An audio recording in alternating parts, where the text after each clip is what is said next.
বিশ্বকাপের স্বপ্ন পূরণে ফের হাঁটুর অস্ত্রোপচার নেইমারের, বিতর্কিত মন্তব্যে উত্তাল ফুটবল অঙ্গন।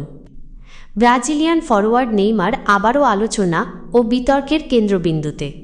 সান্তোসের হয়ে মাঠ কাঁপিয়ে জয়ের নায়ক হলেও মাঠের বাইরের খবর এবং তার বিতর্কিত মন্তব্য নতুন করে সমালোচনার জন্ম দিয়েছে। সান্তোসের কোচ কুকা এক চাঞ্চল্যকর তথ্য দিয়ে সবাইকে অবাক করে দিয়েছেন। তিনি জানিয়েছেন, নেইমার তার বাম হাঁটুতে আবারও একটি অস্ত্রোপচার করিয়েছেন। মূলত আগামী বিশ্বকাপে খেলার স্বপ্ন পূরণ এবং হাঁটুকে শক্তিশালী করতেই তিনি এই সিদ্ধান্ত নিয়েছেন। সংবাদ সম্মেলনে কোচ কুকা বলেন, জাতীয় দলের বিরতির সময় যখন কোচ কার্লো আনচেলোত্তি তাকে দলে ডাকেননি, নেইমার সেই সুযোগে এই অস্ত্রোপচারটি করান।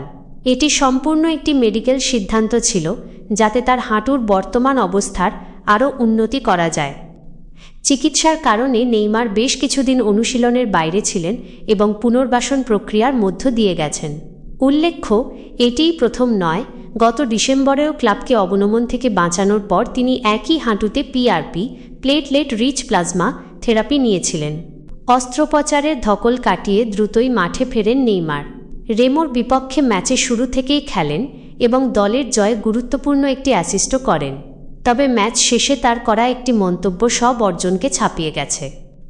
ম্যাচ চলাকালীন কার্ড পাওয়ায় রেফারির সিদ্ধান্তের সমালোচনা করতে গিয়ে নেইমার বলেন, রেফারি আজ মনে হয় পিরিয়ড নিয়ে ঘুম থেকে উঠেছেন। তার এমন কুরুচিপূর্ণ ও বিতর্কিত মন্তব্য ফুটবল বিশ্বে ব্যাপক সমালোচনার ঝড় তুলেছে। সামাজিক যোগাযোগ মাধ্যম থেকে শুরু করে বিশেষজ্ঞ মহল পর্যন্ত সবাই তার এই আচরণের তীব্র নিন্দা জানাচ্ছেন। মাঠে ফিরলেও নেইমারের এই আচরণ এবং বারবার অস্ত্রোপচারের সিদ্ধান্ত তার ক্যারিয়ারের ভবিষ্যৎ নিয়ে ভক্তদের মনে মিশ্র প্রতিক্রিয়ার সৃষ্টি করেছে। আপনারা আমাদের যে ভিডিওটি দেখছেন তার যাবতীয় ঐতিহাসিক তথ্য ইন্টারনেট থেকে সংগ্রহ করা হয়েছে।